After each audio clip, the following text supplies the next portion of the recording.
Well, hello everybody, and welcome to the Monday Master Chess web show. And we're having a slight issue with Andrew's webcam at the moment, and it's because he's had to move house because his house is being rewired, and that has meant a certain disruption to his internet service and whatever, and the technology is not quite working as it should have done. Now, however, I am here. Yeah, he is here. I do exist. Yeah, and I would urge everybody, please, if you're watching this on YouTube, because I'll put it up on YouTube later, then please do try and follow us on Twitch, and if you're watching on Twitch, then please like and subscribe to our YouTube channel. So on with the show.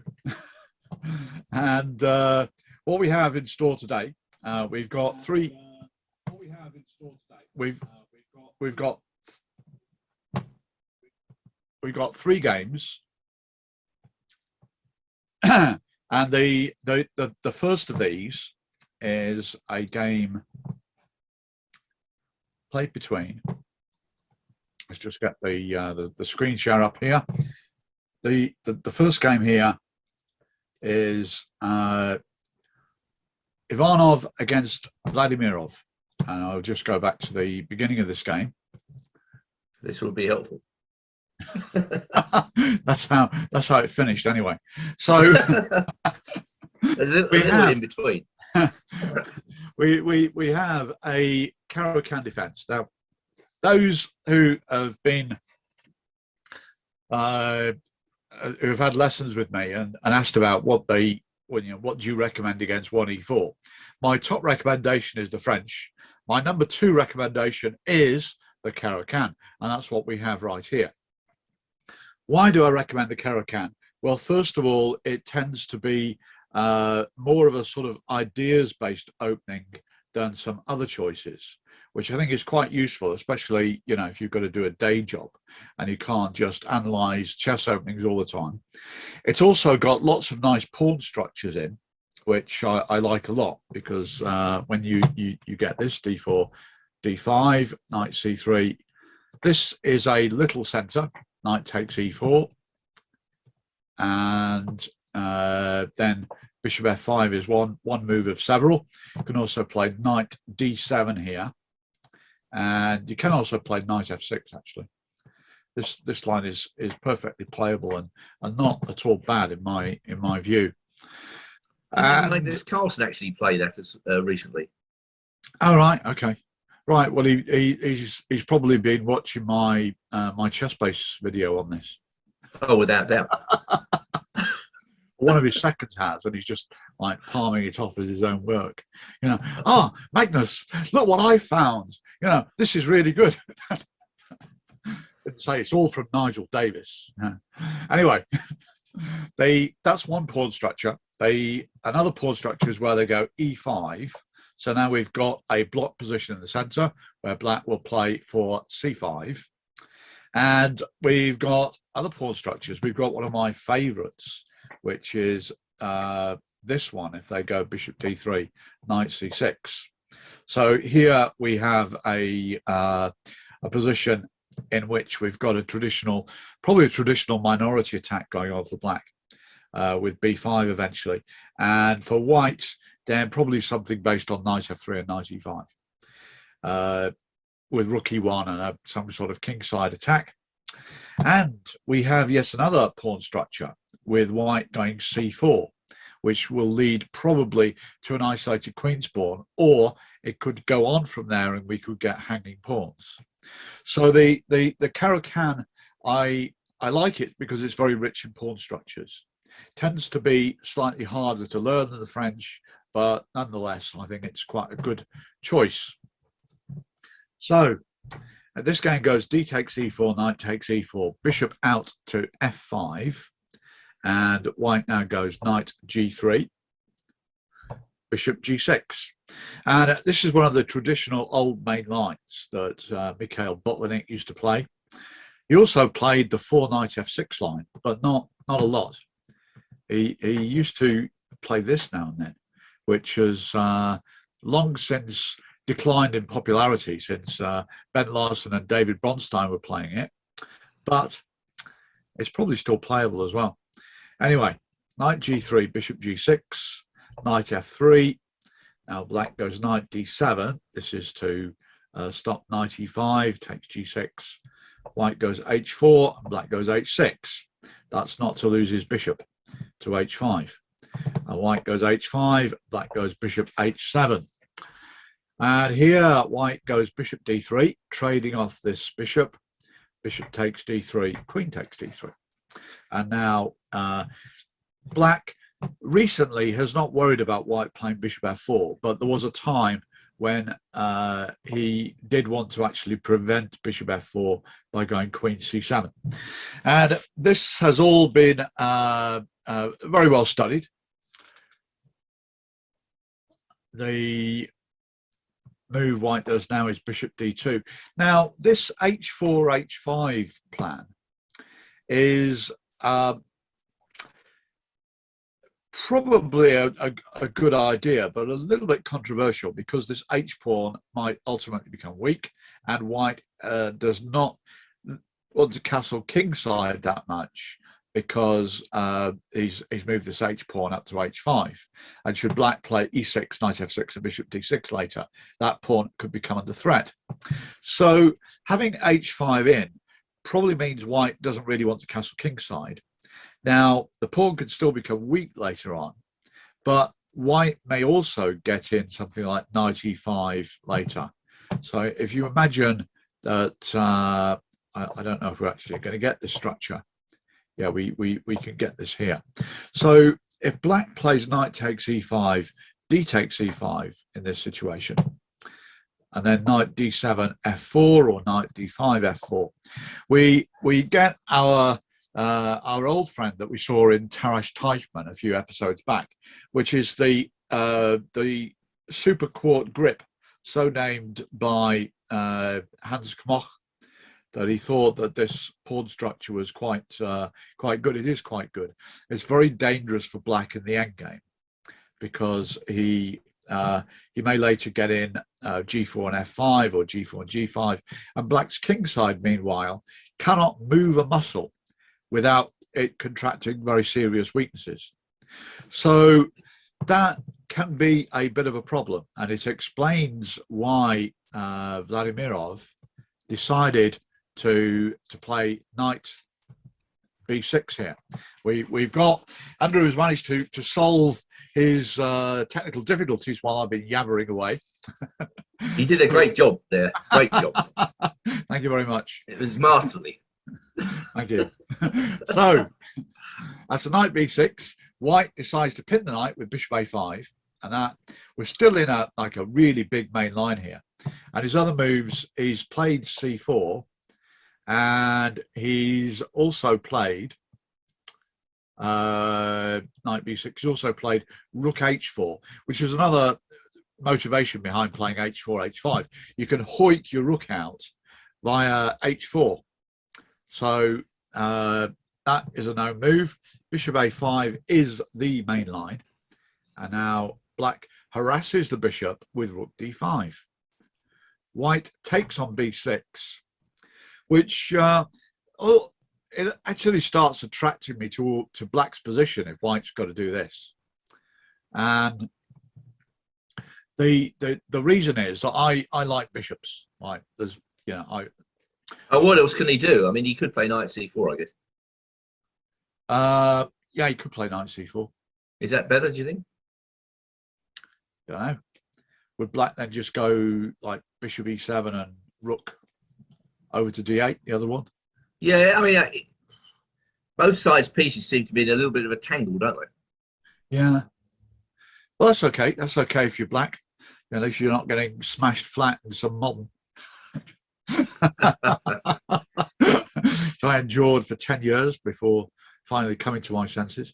So rook d5 harasses the bishop, and I would be, I mean, this is the main move, bishop takes b6, and that interests me in the Caro-Kann, because I think, wow, you know, can I really get his bishop off the board? Now white goes c4.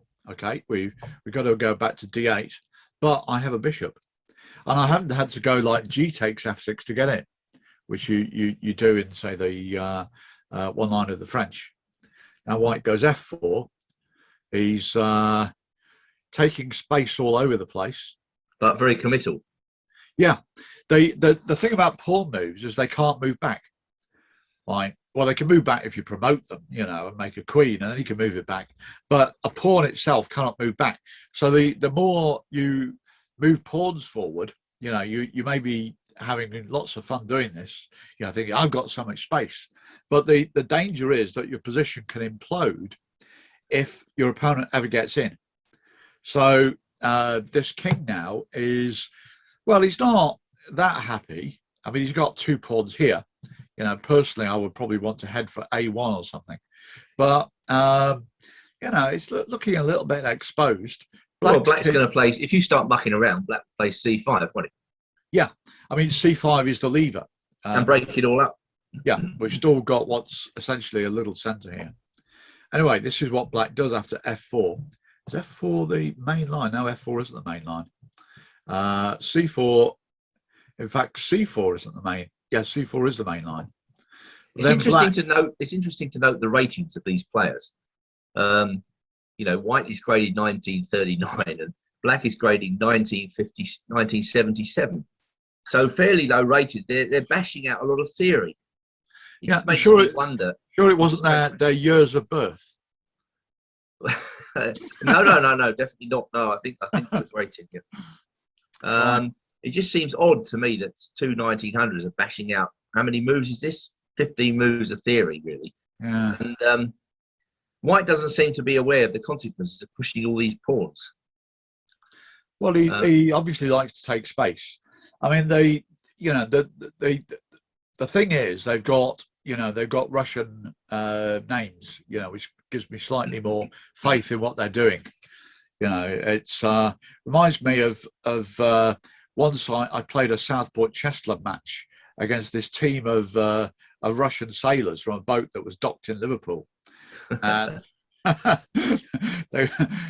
think we still lost. They're just a bunch of random Russian sailors, you know. They beat, you know, one of the better chess clubs in the Liverpool League. I've always had some respect for Russian chess since then. So, well, apparently the most popular move here is Rook A5, which very strange move. I would be pretty loath to play Rook A5 myself, right? Because, you know, I mean, I know we attack A2, and we can put the rook back on A8 or something, but still, you know, Rook A5. Can that really be right? It also means that C5 could be answered by D5 by white. Yeah, but I find that very peculiar. Yeah, I mean, I suppose what you may do is you may play Bishop E7 and put the other rook on D8, and then play C5. Yeah, and you might also be able to support a B5 lever with your rook on A5. That's true. This is a main move here. You're talking yourself into playing it. I am. I like this. Well, I like the fact I've got a dark squared bishop. It didn't take you long to change your mind, did it? I didn't know I could get a dark square bishop in this line. You know, there it is. It's not a mirage. It's right there. And white doesn't have one. I haven't seen you use it yet, though. That's the problem. I'm really glad you posted this game, actually, because Rook A5, right? It comes out of my book, First Steps to Caro-Kann. Oh, right. Yeah. Do you want to do a swap for a signed copy of that? What have I got here? I've got plenty of Nimzo and Queen's Indians I can swap you. Have you got Man v Machine? I haven't seen that for a while. I didn't write that. No, I know you didn't. I know you didn't, but I thought every self-respecting chess player has got to have 10,000 copies. I've got. I think I've got Swayton's book on the Caro-Kann. When I was working for Batsford, then we were offered like 2 truckloads of these because they just didn't sell. You know, someone was trying to offer them as part of a deal, and don't think we accepted. So I I only like up-to-date stuff, so I'll have to turn that off or down. Sorry. Okay. Well, I was just thinking maybe we can even play b5. Can I play b5? Is that a new move? Because the rook on a5 supports a b5 pawn move. Nobody's played it. Looks like it's a novelty. Nobody's played it. It's strange, isn't it? It looks quite logical. Yeah. I mean, it might be that we have to do one or two preparatory moves first before hoiking in b5, but I do like it. Does it encourage a move like rook c1? It might do. It might encourage a move like d5. Yeah. Because then ed, cd, knight takes d5, rook takes, pawn takes, rook c1, bishop c5, b4. Well, that's pretty good for a Monday morning, I can tell you. Not bad. Not bad at all. So, yeah. You yeah. don't have to play it right away. You don't have to play it right away, do you? Yeah, but I'm quite encouraged by this line. Well, thanks for putting that game in, Andrew. Not a problem. So, Not a problem. I knew it would turn out this way. So we got c5, and now, yeah, White's played. So this is a big moment in the game, isn't it? Yeah, yeah. Where Black makes his bid for freedom. He's been a bit cramped so far, but this is really the thematic way to break free. Yeah. And what can White do about it? Not a lot, actually. Well, he's moved too many pawns, so he's that's very it. exposed.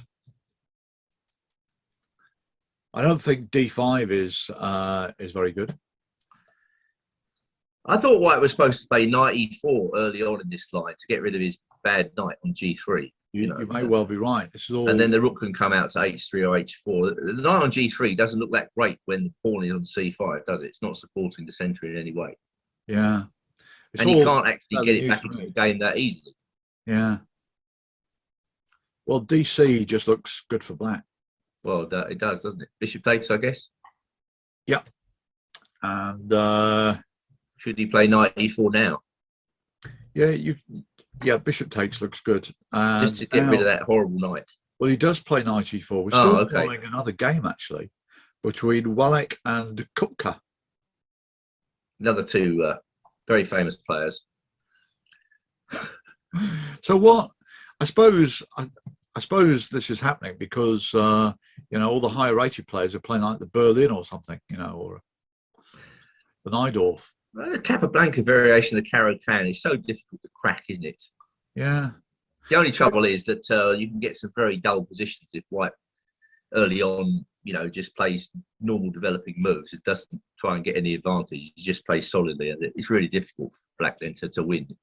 Well, some of those positions are so dry. You just got to keep going. That's it. You've got to have immense patience to play this. Yeah. Settle in for the day. But at club level, a pretty good way to play with Black. Well, except that a lot of club players, they want to finish their game and get down the pub. So a much better idea for that is e4, e5, knight f3, f5. Yeah, you certainly get that. e5, knight c6.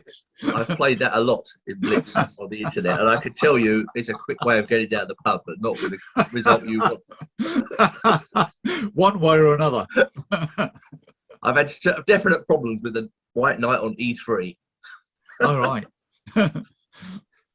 Anyway, this is the bishop coming to d4, threatening e5, and well, the Wallach Kupka game actually featured king b1 at the stage, which I wanted to play king b1 and king a1 ages ago.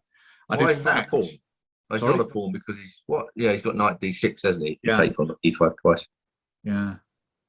So, he goes rook d2 and then takes, knight takes e4.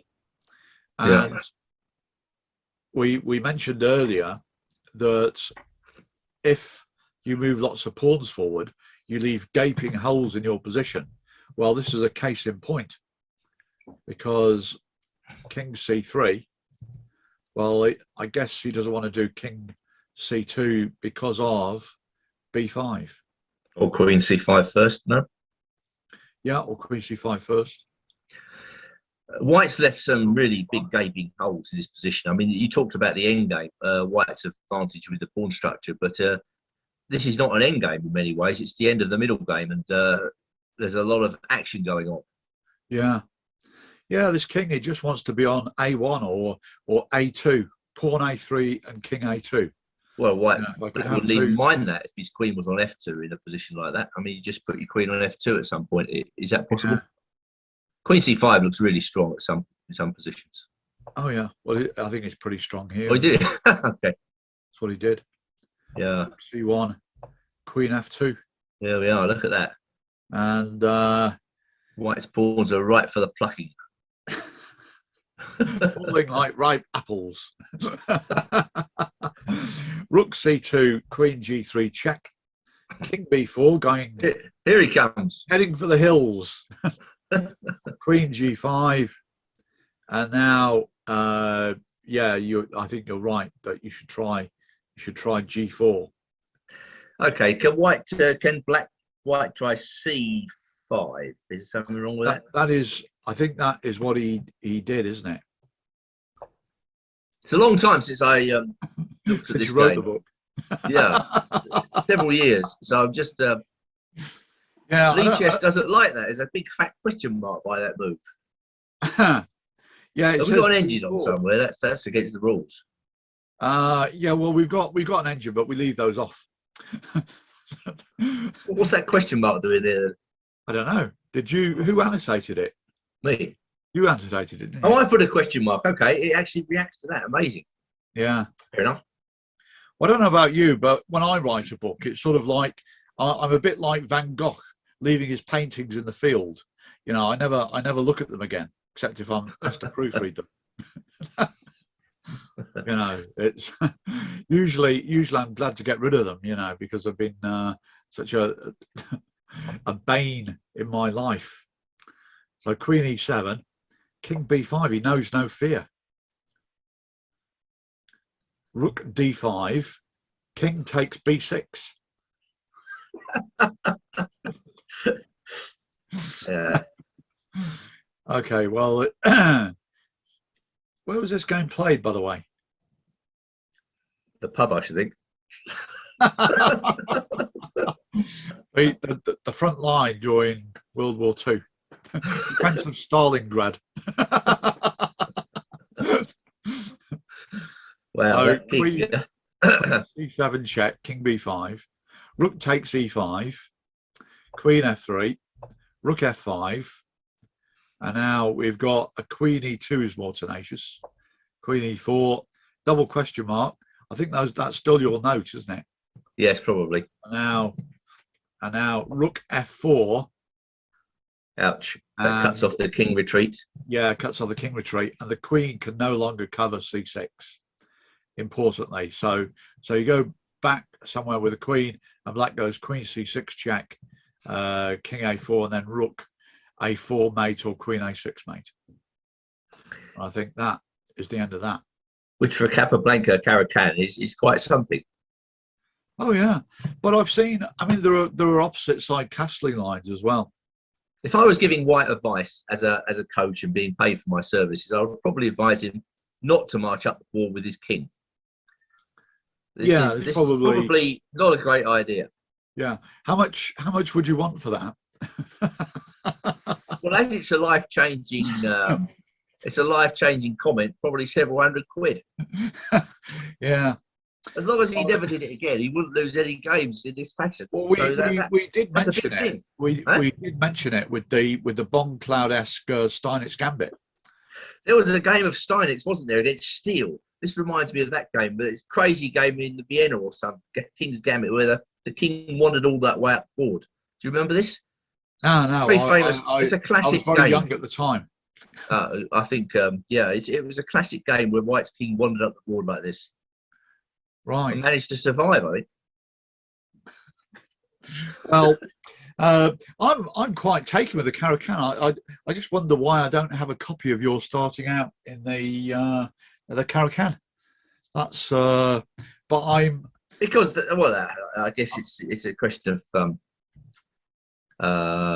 coming down to that level, isn't it? I'm sure it's very helpful to players at any level if they want to start out in the Caro-Kann. For a grandmaster to buy a book, First Steps, that's you know, a bit of a come down. Well, I can tell you that when I started playing the English Opening, this was when my white openings were at their absolute depths, and I didn't know what on earth to do. I got a Saltis pamphlet on the English Opening. Saltis's pamphlets throughout the ages have been incredibly useful. He used to do these books, little books on openings, you know, and they're really useful. Most of them.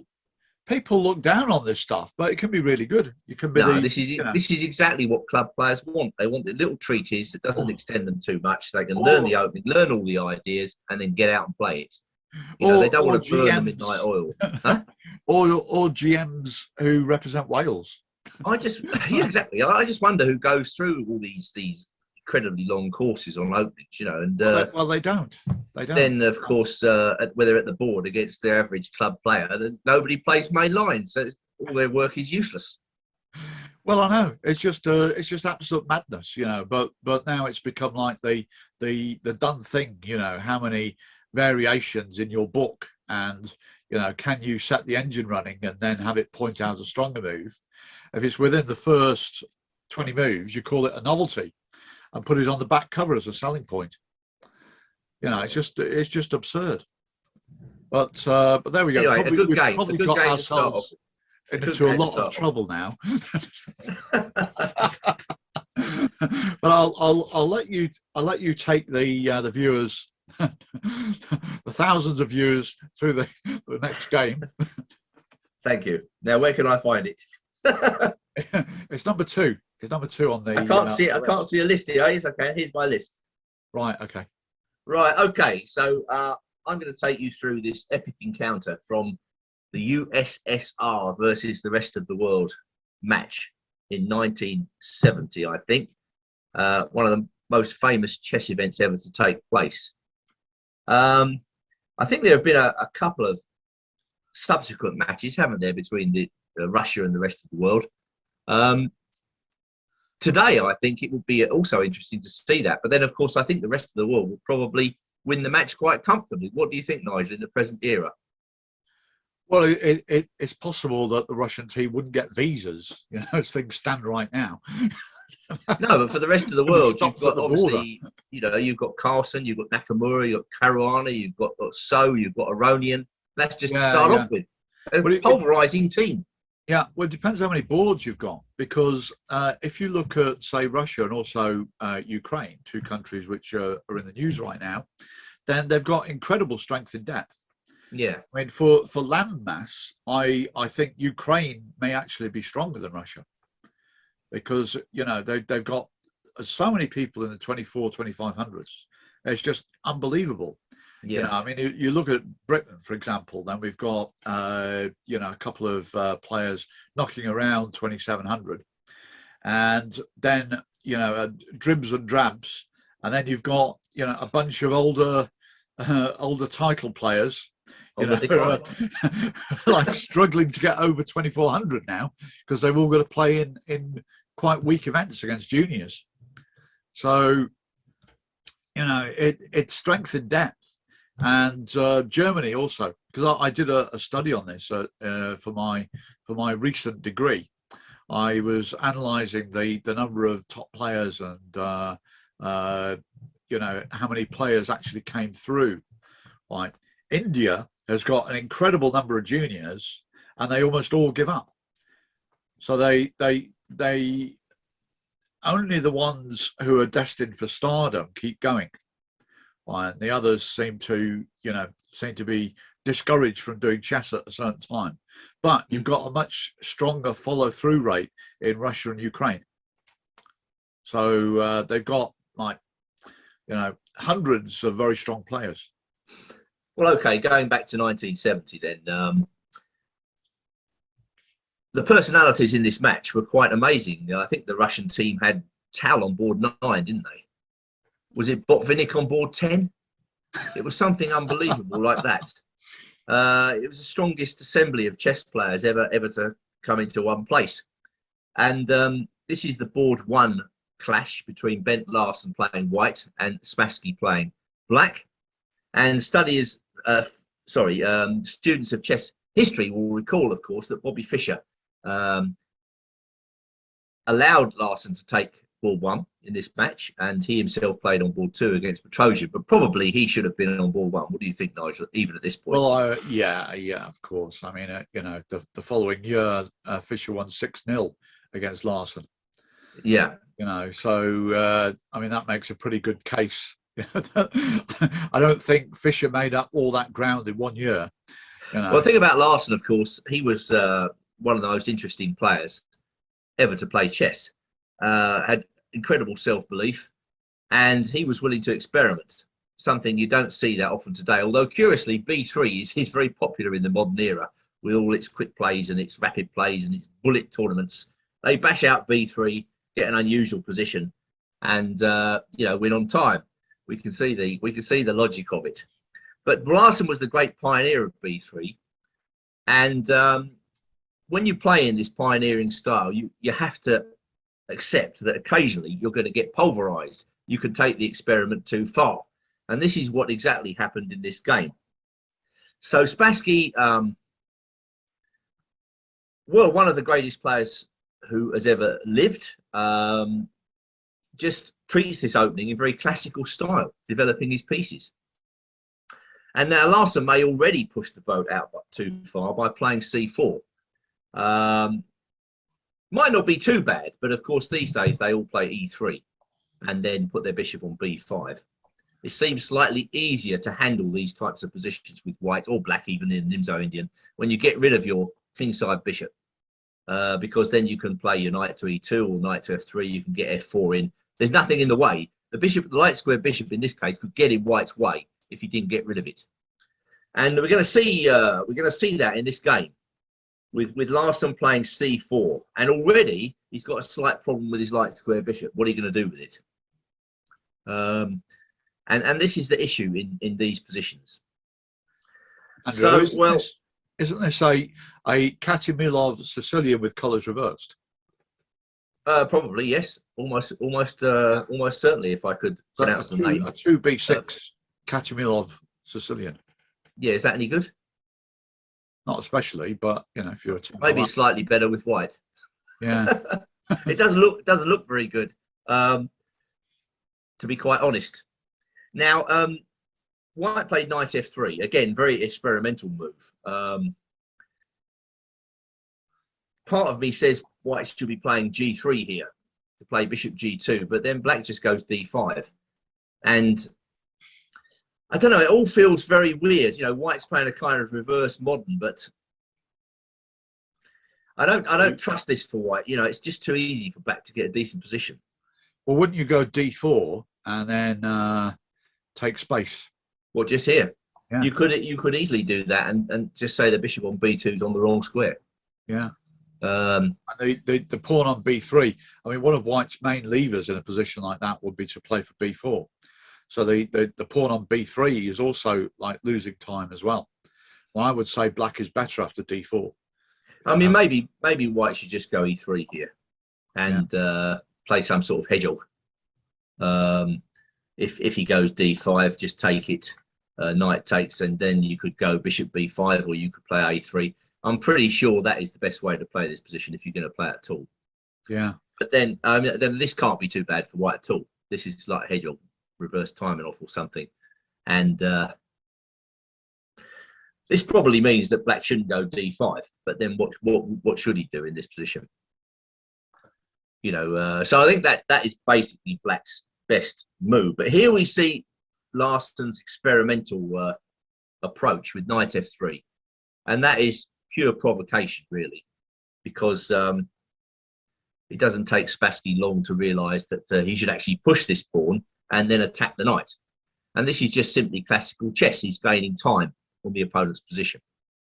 And Larsen must have known by this stage that his position was a little bit ropey. But he's pushing the boat out, trying to win. I mean, it mustn't be forgotten that although he lost this game in horrible and dramatic style to Spassky, he went on to win the mini match, 2.5, 1.5, because he beat Spassky in the subsequent game. And then the Russians got nervous and substituted Stein in for Spassky in that same mini match, and Larsen beat him too. So that gives you an impression of how strong Larsen was at this point, and you know, his self-belief. Although he went through a difficult patch in this match, he recovered, and of course he got pulverised as Nigel says by Bobby Fischer 6-0 in a match, and to come back from that takes some doing, but he managed it, didn't he? Prolonged. Did you play Larsen at Hastings at one point? I played him 4 times.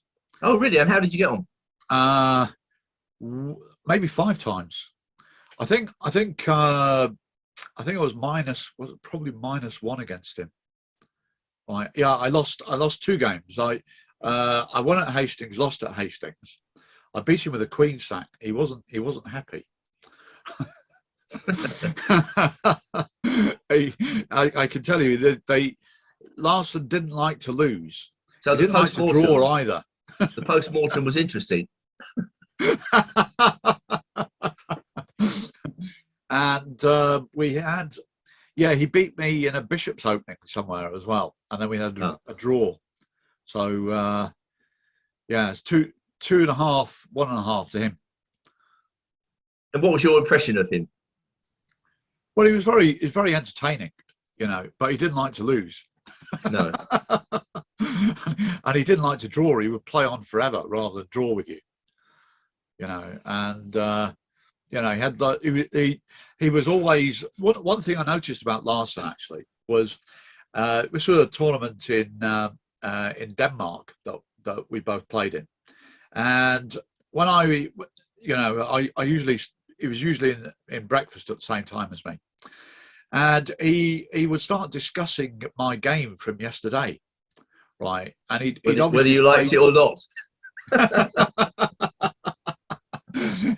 It became clear that he actually played through all the games from the tournament round by round, right? And this, I think, it sort of helped him keep his finger on the pulse of what was going on in the event. Right. You know, it's quite interesting. I played more bridge with him than chess. Actually, I never played him overboard in chess, but at the same Hastings tournaments, we used to play a lot of bridge. And there was a nightly. He had problems acclimatizing to because he lived in Argentina, didn't he? At that point, He had problems acclimatizing to the British time. So he sort of got up for the game, as it were. You know what I mean? He just, and used to play a lot of bridge, and I used to play in this bridge form with him and Korchnoi and Suba, and the most interested spectator was James Plaskett. So you can imagine what that was like. It was interesting to see that at the beginning of the sessions, Larsen was probably the most inexperienced player, but he picked bridge up incredibly quickly. And you know, at the end of the tournament, he was actually pretty good. Whereas Korchnoi was absolutely useless.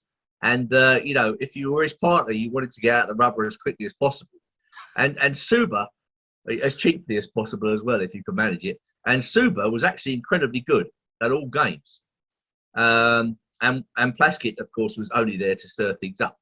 So it was, and the last had a very good sense of humour too. So actually, that was it was a very positive experience for me. Yeah. Anyway, I digress. What happened in this game? Yeah, what's happened in this game? So White took the knight. There's not much to say about that. I guess if White goes E3 here, that looks like a pretty lousy move. I mean, what could we play? I mean, well, we could just saddle him with an awful pawn structure, something like this. How does that look to you? If you could keep it polite, I would be grateful.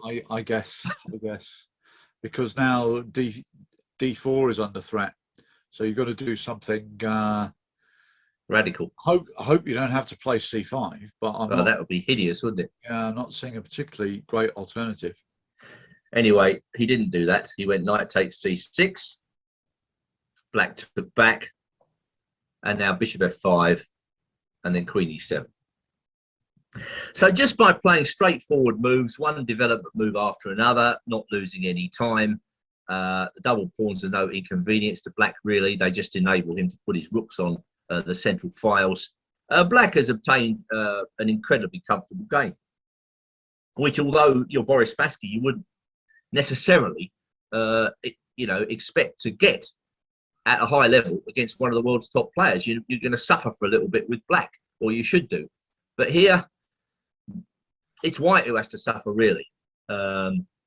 As we'll see, Black is able to whip up a really strong attack. So Bishop E2 was answered by castles, again, not wasting any time. And now this really strange move, F4. Which is really hard to explain. Strategically, I would have thought that this is quite desirable. That if you, by controlling the E5 square and eventually being able to play for G4, it looks desirable. And Black may also be able to castle short if he gets the time to do so. I mean, I think that Larsen probably didn't check the downsides. Why? I mean, the other thing about Larsen is he would move very quickly. Sometimes he would play his games in like 20 minutes. Right? Oh gosh. When he wasn't concentrating too hard, but he would often play quickly and then try and sort of exploit his opponent's time trouble. Well, to be absolutely honest with you, if I was playing quickly in this position, I'd probably just go here and leave White to think about it, because leave Black to think about it, because can't you just play Knight C3? Well, there was also suggested was Bishop takes F6, wasn't it? Well, I wouldn't do that. I mean, that's a bishop. Well, is that so stupid? Rook H E8. Yeah, but you've cleared the decks, haven't you, as White? Because I mean, your pieces are kind of a bit odd in this position, aren't they? I would be sort of okay with Knight C3, castles long. Given that I can't play F4 and castle short. I mean, if you give Black an extra move, then F4 castle short is probably quite okay. So what would I do against that? Do I play a move like this? Well, you could, and then maybe a castle queenside. Castle queenside, yeah. Just to try and pin you down a bit. Yeah. Black's got all the play, hasn't he? This is the problem. It's not crystal clear, though, is it? No. I mean, I'm wondering. I don't think maybe F4 here is met by Rook takes D2, or am I being pessimistic? Rook takes D2, Rook takes D2, Bishop takes E3, Rook H D1.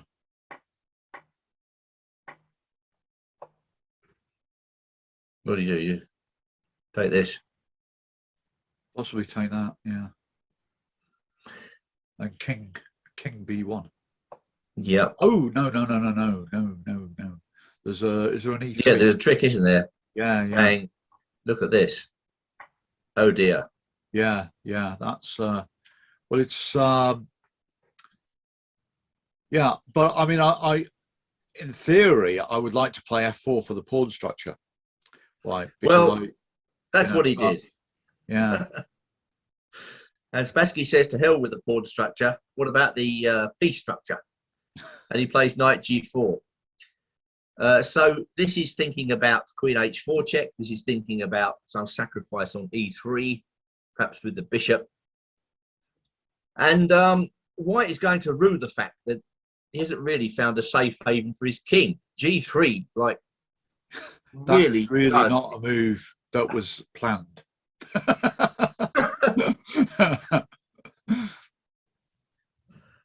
Just asking for it, isn't it? And he's going to get it, because now Spassky shows his brilliant attacking flair by playing H4. And at this stage, I'm pretty sure he had seen the forthcoming combination where when White takes on G4, Black now takes on G3. And after Rook G1, there now comes one of the most famous moves in the history of chess. Do you think Larsen missed this move? Bang. I think he underestimated knight G4. I think he probably just played like a little bit quickly. And having got here, he couldn't do anything about it. Yeah, because I think the last few moves, then he was probably, you know, just trying to escape. Well, of course, that move is a thunderbolt, isn't it? Yeah. It really is. Marvellous move. And, well, more or less finishes black off. The pawn comes forward. And now what is white to do? In the game, he played rook f1.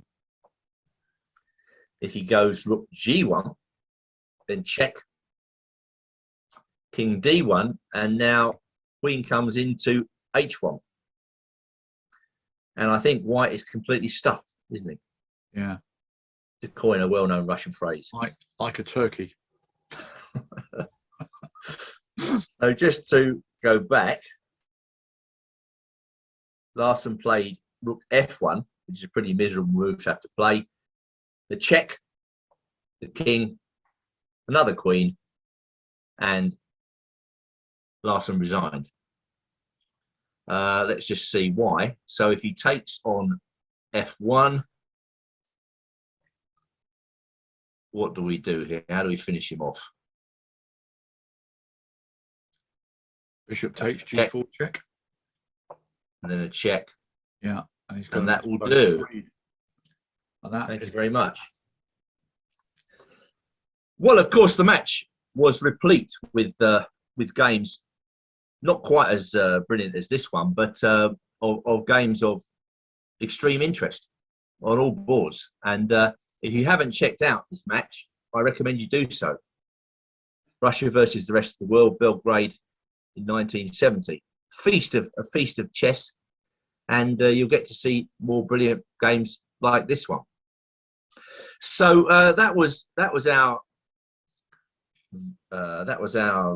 game of the day, really. And now it's over to Nigel for another interesting game in the King's Indian. Yeah, well, we had one of these last time, didn't we? And this we better change the board orientation here. That was just a coincidence, though. I just pulled this out. It won the best game prize in the British Championship in 2014, was it, or 15? It was in Aberystwyth. I remember that. Right. Okay.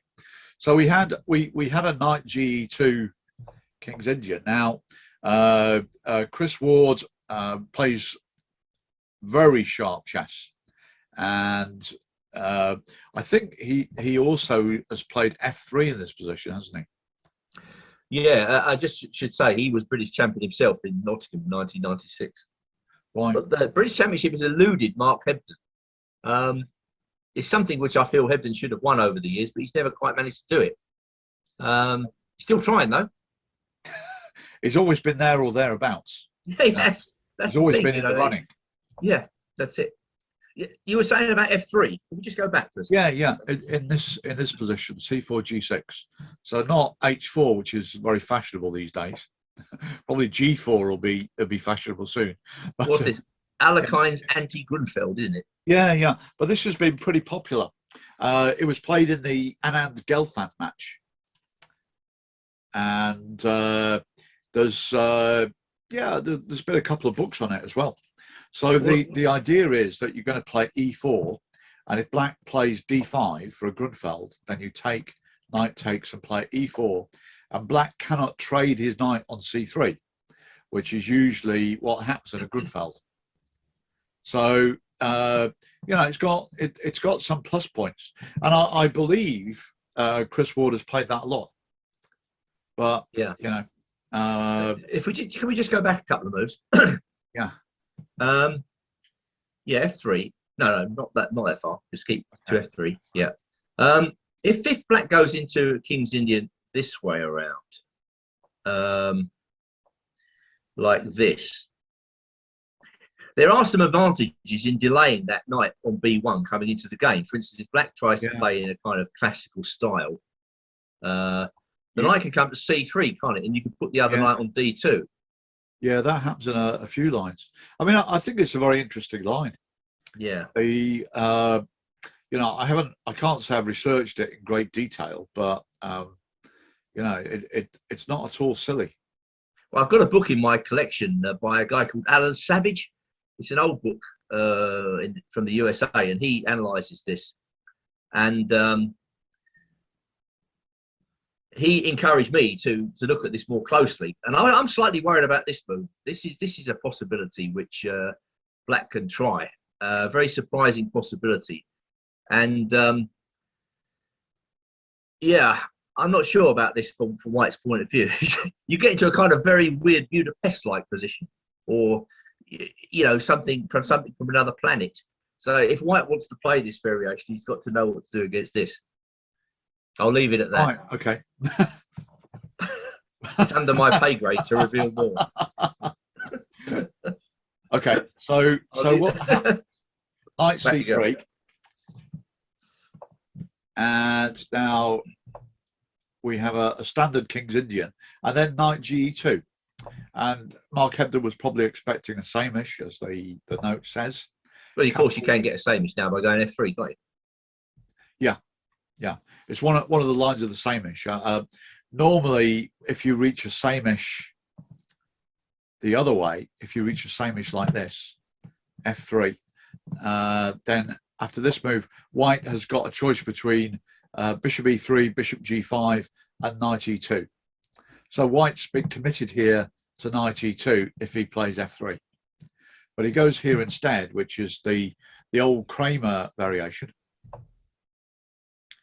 as played a lot by Ferintosh, I think. Yeah, he was the world's leading expert on this line. I first saw this line in a book by Keenan Jacobs, a complete opening repertoire for White against using 1D4. Yeah, I've got it. Recommend It's a green cover. Yeah, they recommended this line for White. And I took it up, and I must have played it in 20 games over the years. And I was inspired by the games of Ferintosh, since you mentioned it, because he featured prominently in the book. Yeah. Of course, this was a long while back. You're talking about 30 years or something, But never mind. It's an interesting line. You can also take with the E-pawn here as well. Well, I think I did that on several occasions and won some nice games. Just put the bishop on D3 and played F4, F5. Point your F-pawn forwards. Yeah. It's like a good version of the 4 pawns. So now we've got a modern Benoni type structure, which, again, I think you played quite a lot, haven't you, Andrew? Yeah. This one looks more. This one is. You can't really get it that easily from a modern Benoni move order. It's got to be from a King's Indian move order. Okay. Because how do you get that knight on G3 with a modern Benoni move order? I suppose you can just play it around. Very unusual, though, isn't it? Yeah. I mean, I think there are some lines where you do that anyway with Bishop D3 and Knight E2. And then that's different, isn't it? Could go to G3. But that's then the famous Penrose Tower variation. Too. But I mean, structurally, it's just a modern Benoni for me. Oh yeah, the position of the knight on A6 with the bishop on E2 that favours White for sure, doesn't it? Well, I mean, I don't massively like modern Benonis in general because of the pawn structure. It's sure you can create a lot of confusion with Black, but that pawn on D6 is just always weak, and that would put me off personally. I mean, I have played modern Benonis, but I was never that comfortable with them. Always happier on the White side. They're an acquired taste.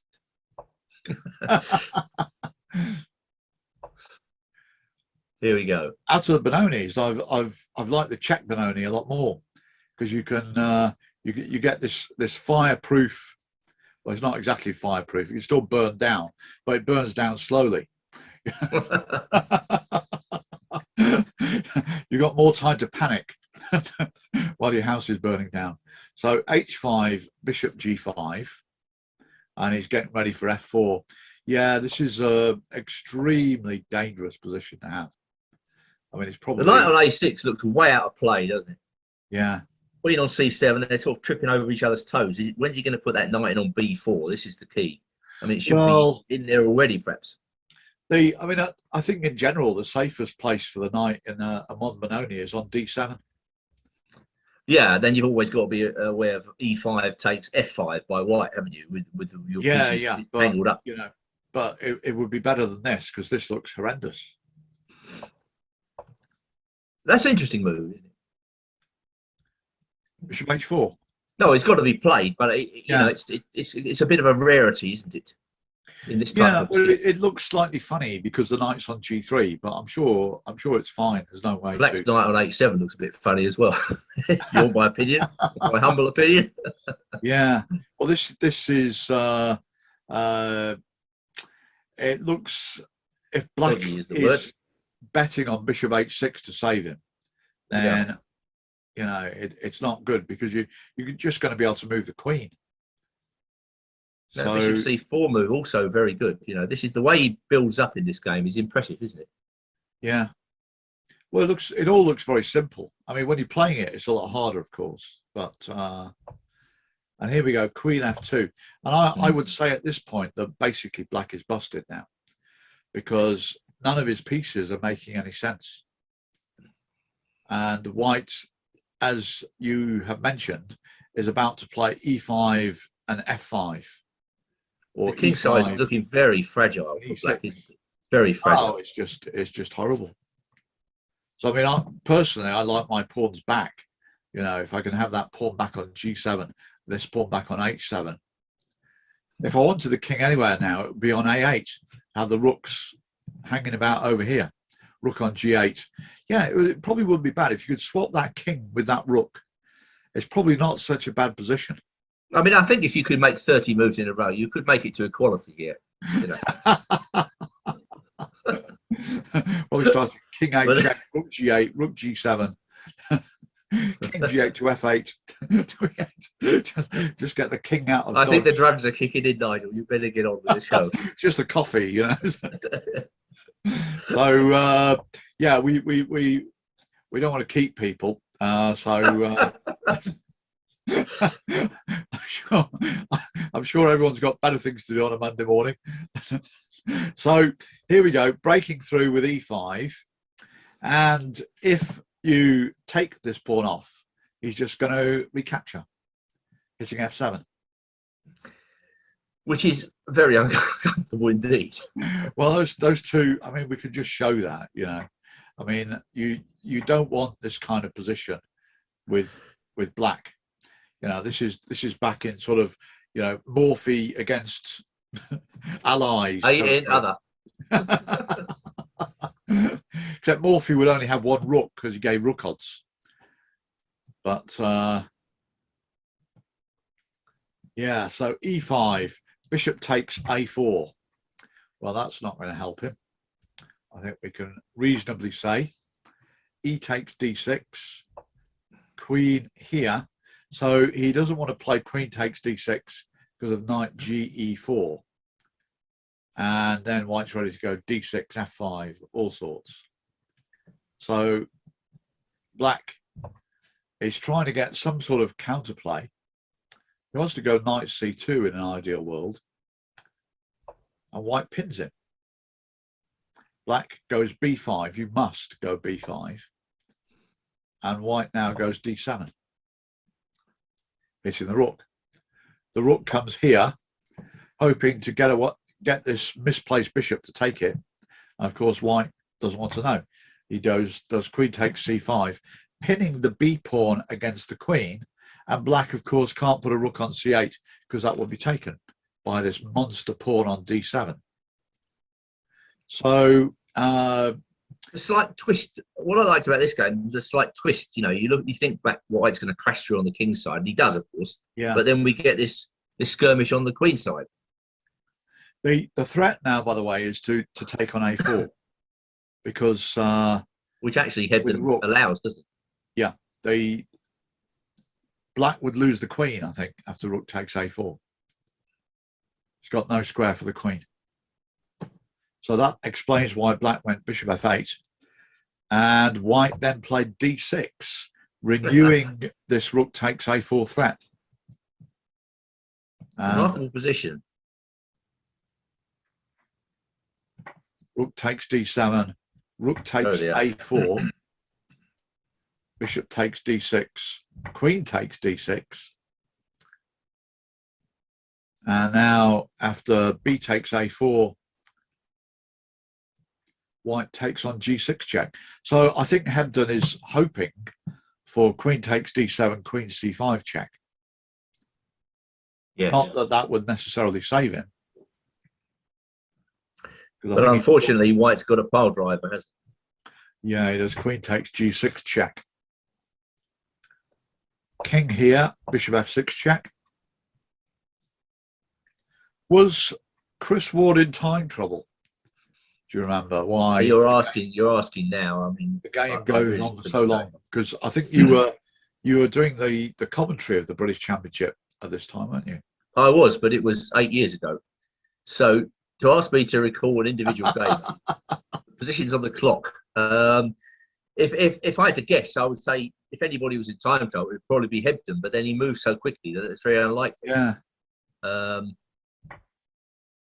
there's nothing too complicated about this, is there? White's just going to finish black off. Knight f5 is the end of the game. Yeah. And yeah, well, that was a bit brutal. I mean, don't underestimate how difficult it is to beat Mark Hebden like that. He's been playing the King's Indian all his life. He knows his openings back to front, and to play like that is to win a game in that style is really quite tricky. And you know, grandmasterly skill showed there. Just wondering what would have gone wrong.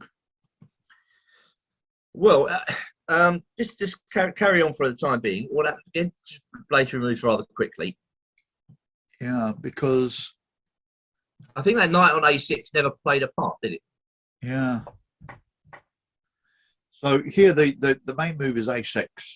Rook e8 has scored better. Black's always got a problem in the modern Benoni with his bishop on c8. You know, you've got to get rid of it somehow, and that's what Black should be looking to do. He can't get rid of it on g4, so could he get rid of it on a6? Now the logic is light square bishops come off. White could put a knight on c4. So how about b6 here as Black? Yeah, it's been played. Doesn't that doesn't to me do very well. And if Carson's bishop a6, yeah, and get rid of the bishop. Yeah, no, what you're saying makes perfect sense actually. But I think if White was able to trade light square bishop to put a knight on c4, that would make a lot less sense positionally. But I think here he can't. So to me, that looks like the way to go here. Yeah, I mean, probably White's going to do the same kind of thing with f4, you know, intending e5.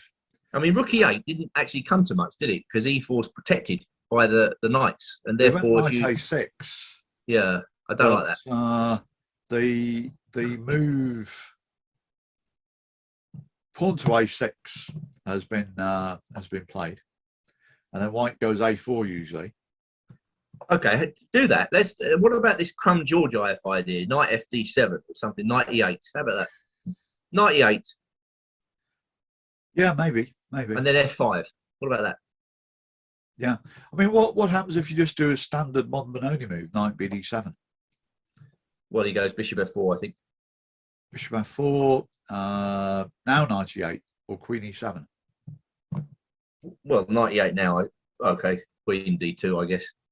Yeah, and well, it's still not easy for Black, is it? Yeah, no, I don't think White's I'm ever going to play another modern Benoni. Well, White's getting a castle, Rook A1, H3, Bishop H6. It just flows out, doesn't it? Yeah. Like many things. Well, it's the kind of position where you end up doing knight E8 and F6 just to stop E5. You know, and I'm not sure I would play the modern Benoni to play F6. I think for both of us, our modern Benoni days are over. You know? But Ivanchuk, he ventured it against some Indian kid, didn't he? And he got absolutely creamed. Right. That might be a game worth putting in next time if you can find it. Now that we're beating up on the Mon Benoni.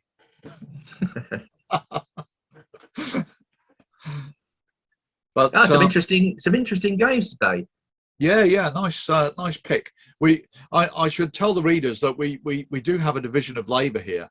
I'm in charge of the technical disasters, and Andrew picks the games.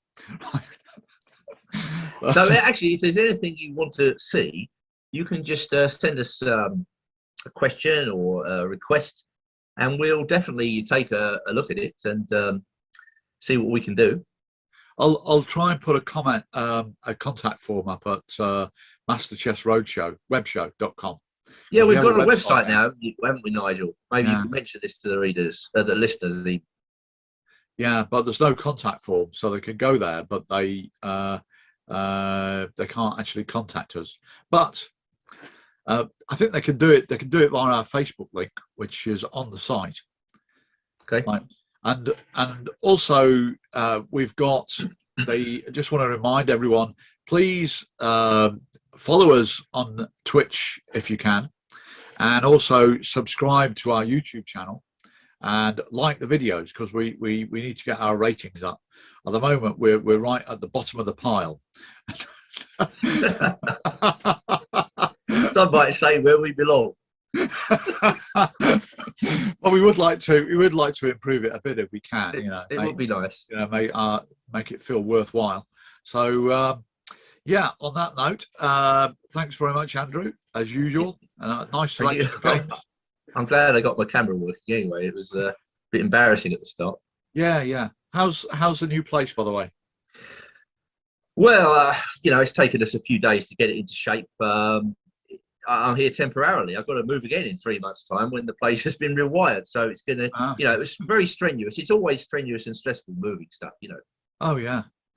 Well, so what do they say? 3 moves equals 1 fire. I've lost count of the number of moves I've made in the last 15 years. It hasn't been very pleasant anyway.